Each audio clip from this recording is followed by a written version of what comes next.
I am thrilled to welcome Julian Macraigne. Thank you for joining me on the Well Vegan Travel podcast, Julian. Thank you, Brady. Nice to meet you. Oh, nice to meet you too. I'm thrilled to have you on today talking about Argentina, a huge country that I really don't know very much about, in a continent that I've never even stepped foot on yet. So I know I'm going to learn a lot from this chat today.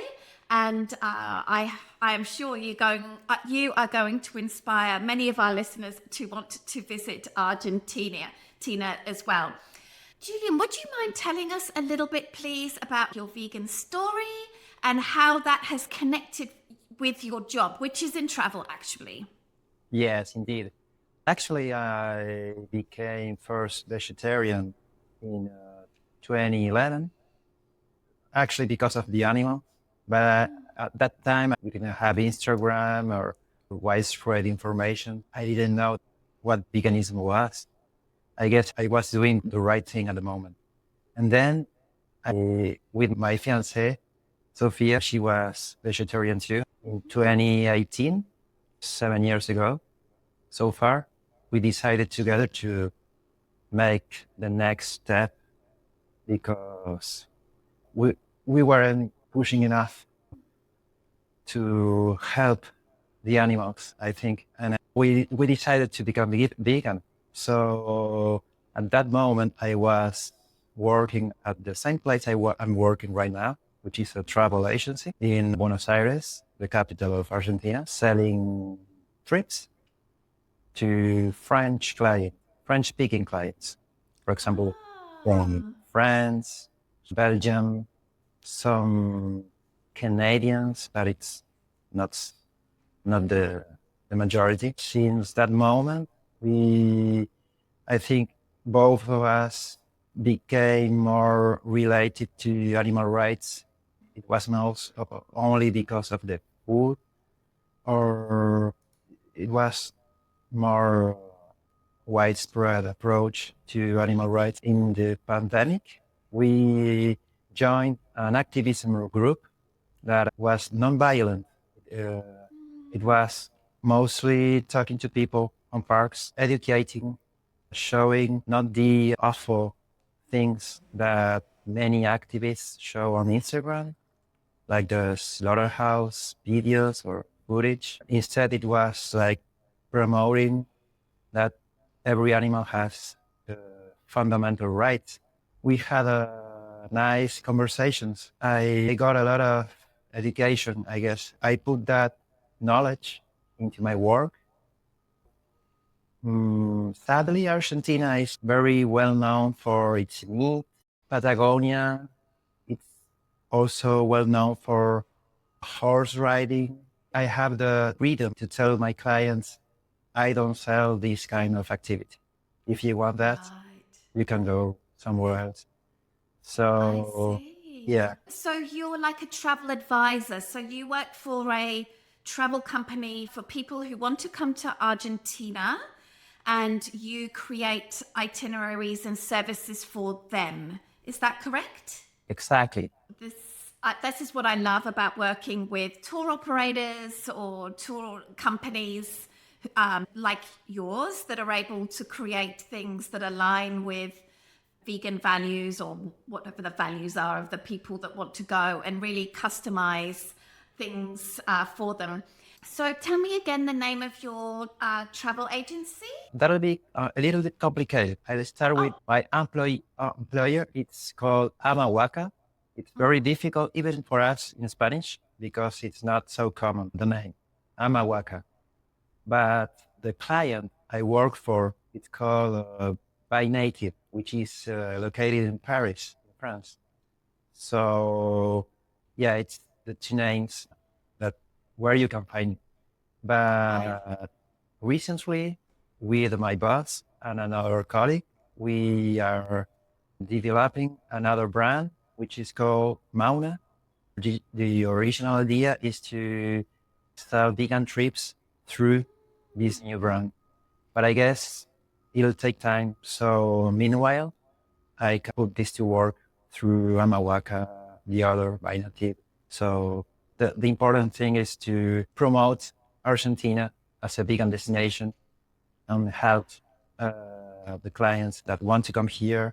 So have a wonderful trip. Yeah. So, vegans listening, if you can't wait for Mauna to be released, I'm sure it will take a lot of work to get that set up. But in the meantime, I guess you can ask for Julian, who will put together a fun vegan itinerary for you, right? Exactly. Yes. Yes. Okay. So, Argentina should be on our bucket list. That's what you would like to convince us of today. I love it. Just give us a very high level view. Why do you believe Argentina is a must visit destination for What? vegan travelers? Yes. I think when I was 24, 25 years old, I haven't traveled much. So Buenos Aires, the capital, and Argentina didn't mean a lot to me, but that changed a lot when I first started traveling around the world. It was in 2012 that I made a worldwide travel for 6 months. Yeah. And I realized that this country has it all. And I love it. Yeah, it's perfect. It has deserts, glaciers, jungle, waterfalls, a lot of seacoast, Atlantic seacoast, the Andes, volcanoes, mountains, ski resorts, or summer beach camps. That it's a lot. Yeah, I think the only thing that we don't have as a landscape or attraction, it's like these paradisal beaches in the Caribbean or Thailand until the water is cold and it's not so pretty. But it's like the Mediterranean, I think, more or less, or California. But aside from that, it's, yeah, this country has it all. Yes. So, how is Argentina similar to or different from other South American countries in terms of like language, culture, nature, attractions, geography? How is it similar and how is it the same? Because I think a lot of people might have this idea that, you know, you've been to one South American country, you've been to them all, but I'm sure there are a lot of differences. Can you let us know some of those? Yeah, of course, that's right. Because many people think that Argentina is part of Brazil, even though many countries from South America are very similar. We speak Spanish, except from Brazil, which speak Portuguese. The dialects are different, the accent, but the Argentinian accent, it's very unique and particular. And aside from that, it's especially Buenos Aires, the capital. Since we were colonized by Europeans, it is said that Buenos Aires is like the European city. Yes, it's not the typical Latin American city that you can see everywhere. For example, from Lima to Rio de Janeiro or Santiago in Chile, it's different. You can sense that you are in Latin America, but it's not the same. And I guess the people, the culture, and the landscapes, yes, but all the Brazilians want to come here because they don't have cold weather, ski resorts, glaciers. That's one example. But I think we are the only country that has all the landscapes. It's very similar to the US, I think. Yes. Right. Okay, well, you've sold me. You've sold me for sure. What is the vegan scene like in Argentina? I've definitely heard that stereotype of Brazilian times of ranching is huge in Argentina and steak is huge, and every city seems to have an Argentine steakhouse. What is it really like in terms of, you know, the number of vegan restaurants, maybe vegan hotels or accommodations? The traditional cuisine, maybe that can be a little bit more friendly, vegan friendly than might be thought. So would you mind sharing that? Yes, of course. Sadly, Argentina is not well known for being vegan friendly. So yes, it's true. Meat is everywhere. Yes, it's not a very vegan friendly as I don't know Thailand or Right. here in Peru. I travel a lot in this country, and even though I had to make an effort to find a vegan place or something to eat, or there's more and more options in restaurants, cafes, even some 100% vegan places. So, especially in Buenos Aires, little by little, it's taking place here, the vegan side. At least accommodation. Well, there's only one place in Argentina which is vegan, and it's called Hosteria Vegetariana. It was, Oh, yeah, it was formerly vegetarian, but the owner is vegan. So yeah, actually the place is all vegan. And and where is that located? And have you been? What is it like? we've been there for a couple of days, and it was amazing. They offer some meditation retreats, yoga sessions, and it's all included, all vegan food. It's amazing. They have a swimming pool. It's huge, like very, very huge. Yeah, I just went on their website just as you were talking, and it is really large and it has these beautiful views over the hills, which are kind of surprising, like grass and then like rocky, not sort of like mountain peaks. Maybe there is snow on them at certain times, I'm not sure. But the sky is just so blue. It looks so clear. I don't know whether that was just a special day when they took those photos, but certainly the air seems very clear. Yes, indeed. The moment we went there, we experienced the same blue pattern. It was beautiful. Yeah. So I strongly recommend people to go there and spend even a week.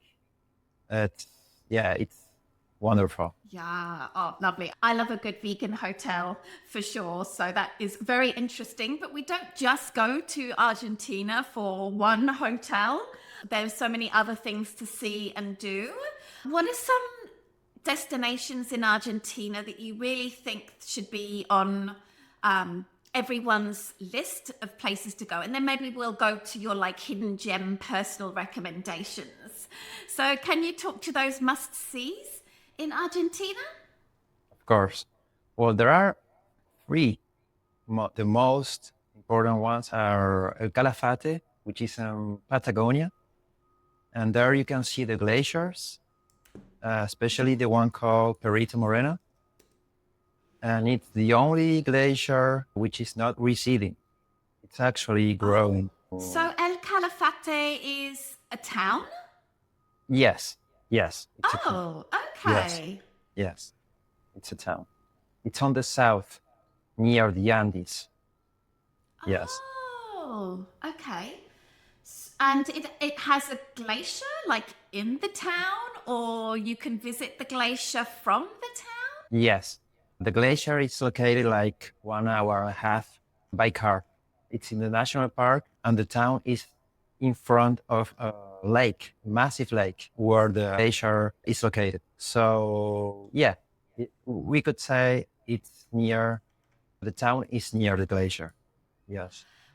And it looks like the glacier is spilling into that lake. It's Yes. not like in the mountains, it's spilling into that beautiful Lago Argentino. Yes, exactly. Yes. It's spilling down right into the lake. Yeah. So, how do people enjoy this glacier? Like, I can imagine walking on it, looking at pictures of it here. It looks a little dangerous. So, how do people enjoy it? Well, you have two options. The cheapest one is you can see it in front of the glacier. I don't remember the name of the place exactly, but you see it in front of it.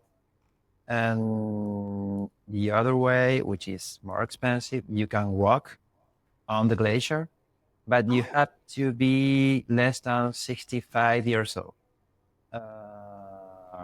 Yeah, they are very strict. There's like a monopoly directing this excursion. Is that because it's very difficult? It's very strenuous? There's no Right. logical explanation. Yeah, yeah, Right. That's in quite a remote part of Argentina. It's certainly very far away from the coastline. Are there any other things in that area that make it an interesting place to check out? Well, for example, near El Calafate, you have El Chaltén, which is the national capital of trekking. Oh, Um, there you have the Fitzroy, which is a mountain, very well known. It's actually my favorite region in Argentina. If you love trekking, it's one of the best places to do that. wow. Okay. Yeah. Seb and I love trekking. When I was telling my partner, Seb, we were having our conversation today, he started waxing lyrical about how much he wants to go hiking in Patagonia. He was telling me a story of when he did some trekking in Nepal Yeah. and he went to Everest Base Camp. He wasn't climbing Everest, he just went to Everest Base Camp. And some climbers took pity on him and his friend who were camping and making noodles on like a gas stove at Everest Base Camp. It was just horrible. They invited them into their tent where, of course, they had incredible food and they learned all about Patagonia. I think one of the questions was posed of the climbers, if you could just retire in one place in the world where you would have mountains, where would it be? And this guy said, Argentina, Patagonia. So if a climber is saying that they've been to a lot of mountains, they must have something right for sure. Yeah. So you mentioned El Calafate and the surrounding area as one of the must-see destinations. Do you have any others you would like to share? Yes. For example, the Iguazu Falls, it's very similar to the Victoria Falls. Oh, is that right? Yeah, I visited Victoria Falls a couple of years ago. I can say I love both. Both are gorgeous, and Mm. and Iguazu Falls are huge, massive. You can even navigate very near to the waterfall. Or like Niagara Falls? Yes, it's very fun. It's very fun. So, yeah. And the vegetation is quite different. It looks much more lush, more tropical. Yes, it's very, very lush, green, humid. It's a jungle. So it's very different from what you can find in Patagonia on the south. Mm. Yeah. And when people normally go there, do they just go to the falls? It feels like a long way to go for just seeing some waterfalls, even if they're very spectacular. Are there other things around to make that trek worth it? Well, between Buenos Aires and Iguazu, you have the Esteros wetlands, which are massive, Oh, massive wetlands full of capybaras, caiman, I think, well, other animals. Yeah, it's not so well known worldwide. You won't find many people there. so this is really like a great place, but because it's a bit of a challenge to get to, not that Yes. many people go. Is that correct? Yeah, it's not that easy to go there. Many people that love bird watching go there specifically. Yeah. Okay. Okay. Well, that sounds lovely. And I think you mentioned one other, Ushuaia, something? Ah, yeah. Ushuaia, which is the southernmost point in the continent, actually the southernmost city on the continent. That would be called the end of the world. It's a nice place. I like it. The architecture you can see there, it's so different than in Buenos Aires. Through the country, you can see a lot of mixture from different cultures. You won't find there what you find here in Buenos Aires. I like Ushuaia. You can see the mountains, the Andes, and at the same time the beach. I like it. You can go skiing also there. It's unique, I think. I'm looking at the map here and I didn't realize this, that it's not actually part of the mainland. There's an archipelago And the border between Chile and Argentina cuts off these several islands, right? Yeah. Actually, you don't go there by boat. You go by Oh. plane. Normally, you go from either Calafate or Buenos Aires, but yeah, you don't even realize that it's an island. Yeah, they look pretty big. Yeah, Am I right in thinking that is where many of the Antarctica cruise boats and expedition boats leave from? exactly.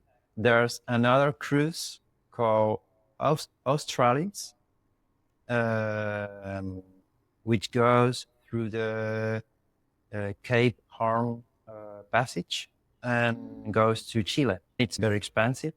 Also, the cruises that go to Antarctica go from there. I see. I see.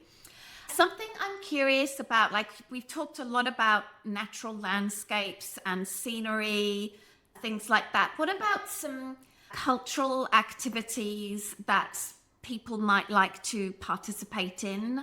They could be like indigenous ones or non-indigenous ones. What are some ways that people might become familiar with the local culture? I think here in Buenos Aires, one thing that is very Argentinian is the tango. Yes. And even though I don't dance the tango, I don't really like dancing at all. I know that many tourists come here and want to learn local people dance the tango. And I know for a place which is not touristic at all, you don't even have to pay. You can go there. It's located in a park. At a kiosk, there's people dancing the tango. Generally, it's elder people.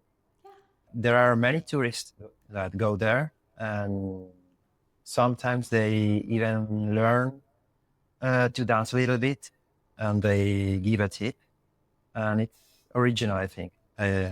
Yeah, it's a nice way to learn a bit from the culture here. Yeah. So we talked a little bit about how there's a lot of steak and lots of it can be very meat heavy. Is there any dishes at all? Maybe the answer to this is no, but are there any dishes at all that are accidentally vegan? And I'm talking ones that are maybe they're side dishes, but they're Argentinian. We could maybe ask for in any restaurant and they might be able to help us out and make it for us. There's actually an option of pizza that is called the canchera. It doesn't have cheese, so it's vegan. So it's accidental vegan. Yeah. Can you say the name of it again? Canchera. Canchera. Yeah. Okay. And what is in it? It's only, I think, tomato, garlic sometimes, and that's it. It's very simple. It's the cheapest one. Yeah. Ah, okay. Yeah. I love it. And is there access to, if someone wanted to make stuff for picnics and things like that? Of course, I'm sure that there's tons of produce in the supermarkets, fruits and vegetables and grains and rice and even maybe some vegan alternatives, yogurt and burgers, things like that. Yeah, especially here in Buenos Aires, nowadays it's very easy. Even if you go to supermarkets, you'll find many options. Even vegan cheese, milk, some desserts, and you name it. Especially in health food stores, you find anything you want. I would say it's easy compared to the rest of the country. And it depends on the region. I think Patagonia, it depends where exactly, but for example, Ushuaia, El Calafate, it's not that easy to find a place to eat something that it's not expensive or that it's vegan friendly, actually. But for example, in the Seven Lakes region, which is Bariloche, near the Andes, I don't know why, but it's more vegan friendly. Yes, there's a place called San Martin de los Andes, which has many different vegan options. I don't know why. It's very, it's located between mountains in the valley near the lake. And I love it. It's maybe the perfect place to put a vegan restaurant or vegan cafe. It depends where you go. Iguazu, it's not so vegan friendly. But for example, Salta, which is near Bolivia, the north of Chile, there you can eat, for example, quinoa or rice with a side dish. Everywhere there's an option. Yeah. I think, please tell me if I'm wrong, but it doesn't sound to me that people come to Argentina for the food, whether they are vegan or not. It's not like France, not that French food is very vegan friendly, or Italy or Vietnam or Thailand, for example. That's not to say don't go there, because there are so many amazing things, but everyone should keep their expectations in check regarding the food, because if you're a foodie traveler, then whatever food you eat, you might be disappointed, and just instead focus on the other amazing things that there are to see and do there. And I think it's quite nice not spending like 3+ hours in the restaurant every day. Just eat something quick, grab something quick, and then go off and continue with your hiking or enjoying the natural landscapes. My tip there. Okay, all right. Now, something I'd love to ask you, because Argentina is such a long country going through many different climatic zones, and of course it is in the southern hemisphere. So right now, we're recording this in January, you're in the middle of summer. So what times of year would you say are the best for visiting a couple of different parts of Argentina? And it may be because of the weather, or it may be because you want to avoid certain times, like a busy festival period, or maybe there's a festival that you think people should not miss. And also maybe the price as well. Maybe the pricing changes depending on the time of year. Can you orient people for that? Okay, I'll give you many tips, I think. Because, for example, the high season goes from October till March.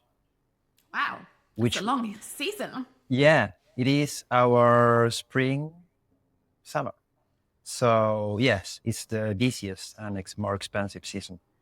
From October to November, that's the best time to visit all the regions in the country in one trip, for example, if you want to do that. From June to mid-December, right whales come here from the north to the south, to Patagonia, and to nurse their babies in a place called Peninsula Valdez. Wow. Yes. And you can watch them from June, and the busiest time would be like September, October. Yeah. If you go there on November, you're gonna see less than usual. I would say if you're gonna go and see the whales, you'd better go in mid-September, because also from more or less mid-September, there's the penguin colony that it's coming and at the same region, same place. What type of penguins? Okay, I think in English it's Magellanic, but you have several species, I think. Yes. The king penguin as well, and the gentoo penguin. Oh, and the rockhopper penguin. Wow, you have several. We have a lot of animal species throughout the country. You can see pumas. It's not that common. Not many people know that. But there's a region in Patagonia where you can see them. You have the right whales, also condors in the central region. Oh, there are also killer whales in the Peninsula Valdez, but they are not easily to watch. So that peninsula that you're talking about, it really is a peninsula. Yeah. It's just, I want to say, halfway down the country, and there's this sort of, it almost could be an island if somebody just dug a little bit. It's this kind of sticking out bit. And looking as the map as you're talking, I'm seeing that Argentina doesn't seem to be very densely populated. It seems quite Like there's not a lot of towns and cities. Probably a lot of the land is turned over for animal agriculture by the sounds of it. But Yeah. certainly there doesn't seem to be the big sort of strain on the country when it comes to a very high population density. I'm quite surprised as I zoom in and out. There's really not many cities and towns at all. Yeah, that's right. That's right. And I love that. Yeah.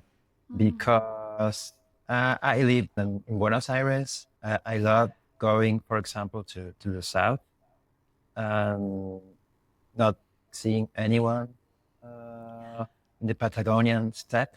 Yeah, it's beautiful. Even though you're right, there are many ranch or farms, but there are a lot of free spaces, I guess. It's really very interesting and just so nice to be in a place where there's just so much nature. And by the sounds of it, there is really a lot of ways to connect with nature in Argentina, which is something I never really thought about that much. Argentina is this big country which doesn't have a huge population. I'm just curious, like, how do travelers normally get around when they come to Argentina? Typically, a nice trip through Argentina would take you to Ushuaia, El Calafate, Salta, and Iguazu. You have to make a minimum of 5 national flights. If you want to do the country quickly, you have to take flights. Otherwise, it would just be 2-day bus rides, right? Yes, and the bus here, it's not good connected. Cities are not good connected. If you're gonna go from Buenos Aires to the north or the south, you have to take a plane. Yes. I imagine Argentina is a little bit like Australia, which lends itself to people maybe buying a car or buying some sort of van to sleep in and travel around that way. Is that true? Is it common for that to happen? No, it's not that common. Oh, interesting. Yeah. Not like Australia then. Argentina, it's also known for its wineries in the Mendoza region near the Andes. They make a very good Malbec. They won international prizes. The wine here is very good. And that's why many French come here and want to taste the wine. Okay. They want to try the New World wines. Yeah. Every region here has different attraction to offer. For example, Salta in the north has a lot of deserts, rocky like mountains, big salt marshes. It's not called marshes, but it's vast salt flats. Yeah, like in Bolivia or Chile. And it's not that far from Iguazu, the jungle. As you can see, we have very different landscapes. Deserts on the north, jungle, glaciers, beach, and mountains, wetlands. Wow. If you come like 3 or 4 weeks, it'll be expensive, but it'll be worth it. I'm sure you've definitely sold me on it for sure. Are there any last minute extra bits of information that you would like to share with our listeners? Well, even though Argentina is not really vegan friendly, South Asia, like Thailand, for example, I want to propose Argentina as a vegan destination. For example, a sanctuary, which is located in Buenos Aires, not a capital, but a little far away. And I wanted to prepare trips that includes this sanctuary. I don't know, a voluntary for a day or yes, a visit where people can help the owners or a small donation. So yeah, that'll be my goal, to make vegan trips and not also related to food, but also helping a vegan sanctuary, which is one of the only 2 vegan sanctuaries we have in the country. Both are located in Buenos Aires province. Okay, so they're like farmed animal sanctuaries, right? With pigs and cows and things like that. Oh, yeah. That sounds lovely. So Could listeners of this podcast reach out to you today for your help in putting together a vegan trip that would be obviously more customized, and you would obviously be looking at providing services through a vegan lens? Is that possible just until your vegan travel product is all set up, ready to go? Yes, of course. You can write to Julian at mauna.r. R for Argentina. AR, isn't it? AR. AR, exactly. Yeah, fantastic. All right. Well, I want to wish you all the best of luck with developing this vegan product. I know it will probably take you some time, but maybe when it's all set up, you can come back on the podcast. I would love to hear more about it and to have you promote that on the Well Vegan Travel podcast. That just sounds like so much fun. And in the meantime, I wish you all the best. Thank you, Bridie, for having me. It was a pleasure. Thank you.